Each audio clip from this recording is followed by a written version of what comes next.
Alright, we're in his little prototype. Calls it the Tripod 1. This thing's powered by, I think he said it was a Honda VFR 1000. Probably got that wrong. But yeah, it's a V-twin. You can probably hear that. First impressions, this thing accelerates like mad.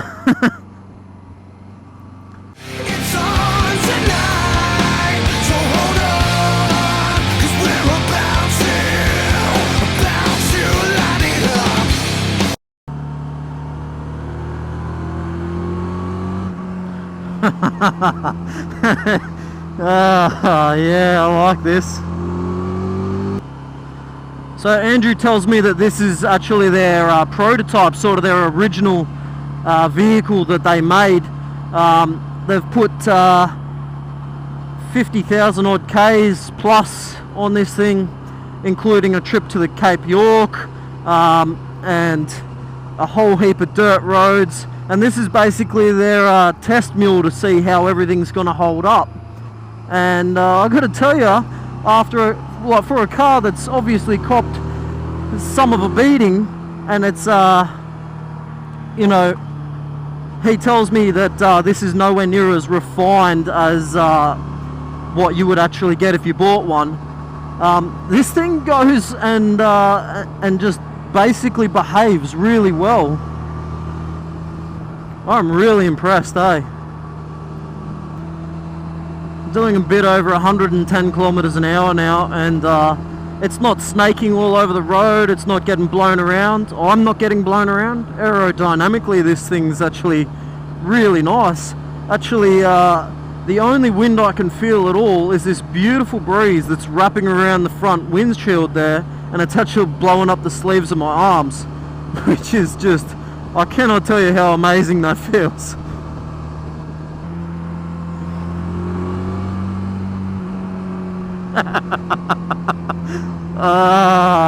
This is cool.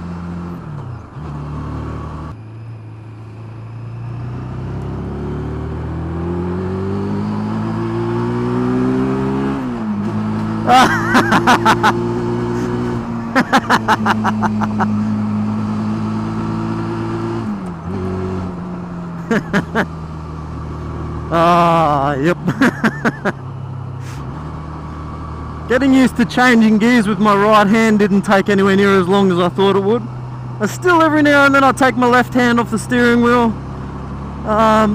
But yeah, it's not that bad. You pick it up fairly quick. I was fairly worried when I saw that it was on the right hand side. I'll tell you one thing I really do like about this car is that they've kind of centralised the driver's seat. I mean, it'd suck for a passenger because they're like jammed way off into the side there, but I suppose they've built this car on the basis that most of the time, especially if you're driving it hard, you're going to be sitting by yourself, probably, hopefully. And so they've put the driver's seat almost in the middle of the cabin, so one, you get a nice central feel of the car, and two, weight distribution is almost spot on. So, and trust me, driving this now, obviously by myself, or me and my imaginary friends, but they don't weigh anything. I am noticing that this thing is just exceptionally well balanced in the corners.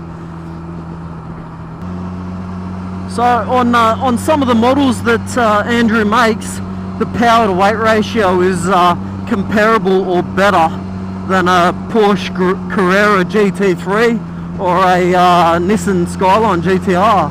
I mean, that's pretty amazing, and I can vouch for that. Like, this thing,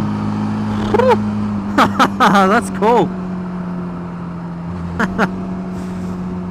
There's nothing about this car that's polite or refined. It's noisy and it vibrates, and the seats are hard and the suspension's hard, and and that's part of its character. It's just, it really is an amazing piece of machinery. My one true regret in life at this point is that financially I could not afford one of these things. Mind you, I'm not saying I wouldn't have one if I had the money. If I had the money, man, I'd have one of these so quick.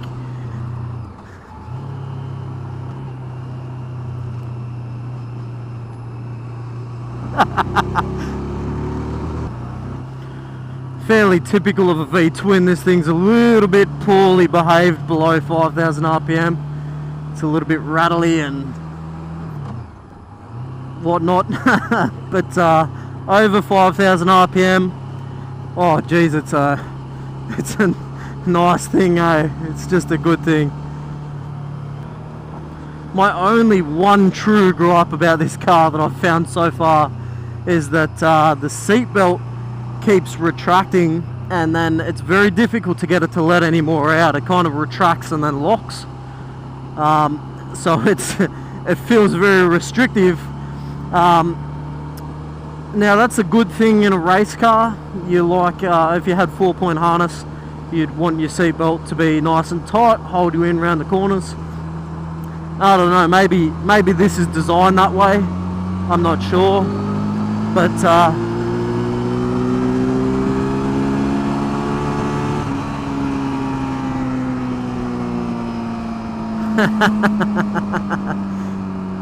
can't believe I just overtook a motorbike in a car.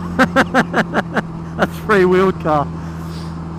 Yeah, what was I saying? Yeah, you know, in a race car, tight seatbelt, really good, but on the street, it's a little bit annoying. I mean, it's not so much that it's distracting me from the task at hand. I just wish that it would give me a little bit more breathing room. But having said that though, I mean, there's lots of things that could be causing that aren't really the car's fault. It could just be the brand of seatbelt that he used in this particular model, you know. It could always be changed just by putting a different brand of seatbelt in it. You just don't know. Seatbelt might be 100 years old.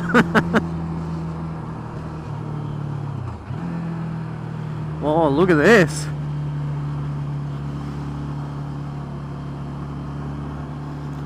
Well, it's a little bit wet. Let's try not to put this thing off the cliff. I promised him I wasn't going to hurt it. For a car with no electronic aids whatsoever, no ABS, no traction control, no nothing, the feel of this thing and the feel of the pedals while you're driving it, this is a proper driver's car. And I get a bit all starry-eyed about drivers' cars because, you know, I kind of come from a little bit of a racing background, and, you know, as most of you know, I'm a car mechanic by trade, so, you know, nothing annoys me more than throwing too much technology into a car, and for that reason, this thing is absolutely bloody perfect for me.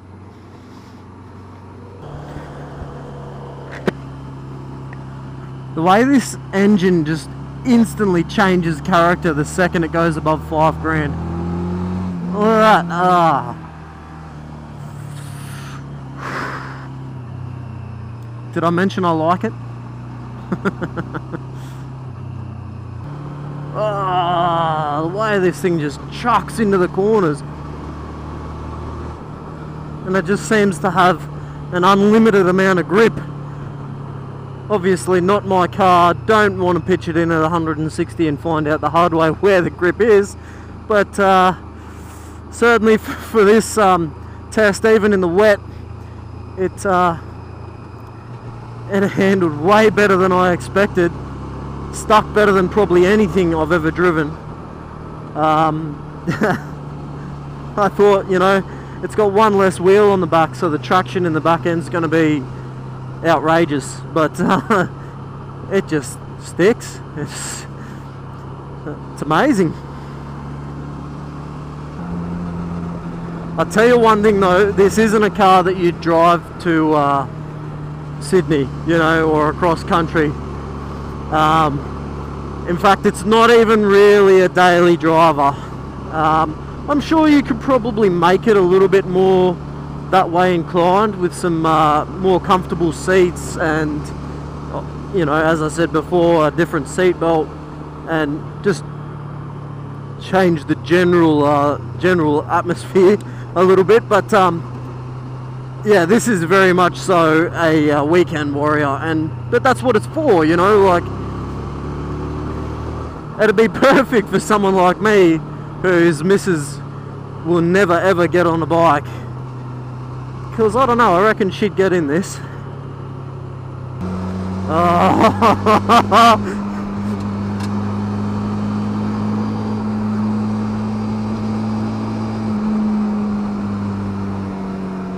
I tell you what, it's not as fast as a bike, but it'd kick most cars' asses. I tell you what, I would love to see how one of the ZX14 powered versions of this goes. And this thing is just awesome, but with the power plant from a ZX14 behind it, oh my god, I can't even imagine how insane that would be. I reckon the brakes have just the right amount of bite.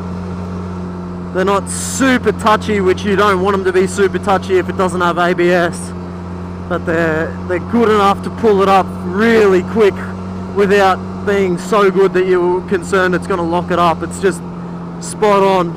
He's obviously done a lot of research with rotor and caliper sizing and just to get it dead right. Either that or he took a guess and he got it right first go. Andrew strikes me as the sort of guy that does a lot of research on everything before he puts it to the public, so to speak. Oh, the suspension in this thing's just on point. Coming from a guy who used to drift and do track cars and stuff, this is just, it's money. It's money, that's what I want to say it is. This little race car steering wheel's a nice touch too. We're sort of well and truly on our way back to Andrew's workshop now, so I'm just going to take a minute to thank Andrew very much for giving me this opportunity to test drive this marvellous piece of machinery. I wasn't dishonest with Andrew at all about my intentions. He knew that he knows, I should say, that I don't have the money to buy one of these things, and he was still more than happy to give a no-name YouTuber a bit of a chance, and I've had a great time. On that note, final words for the day about this car. I don't care who you are. If you have the money to buy one of these things, buy one. I don't care if that means that your children don't go to university. You need to own one of these cars at least once in your life. I think everybody should have a project car, and why not one of these? Because I'll tell you, driving this thing is unlike anything I have ever driven before. It takes my breath away. So yeah, definitely buy one of these things. Hit Andrew up at Tripod Cars. I'll put a link to his website in the description.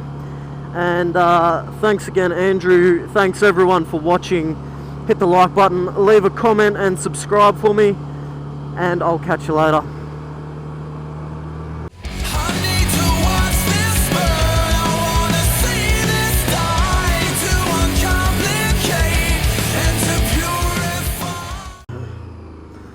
Well, here we are. I suppose this means I have to give the keys back.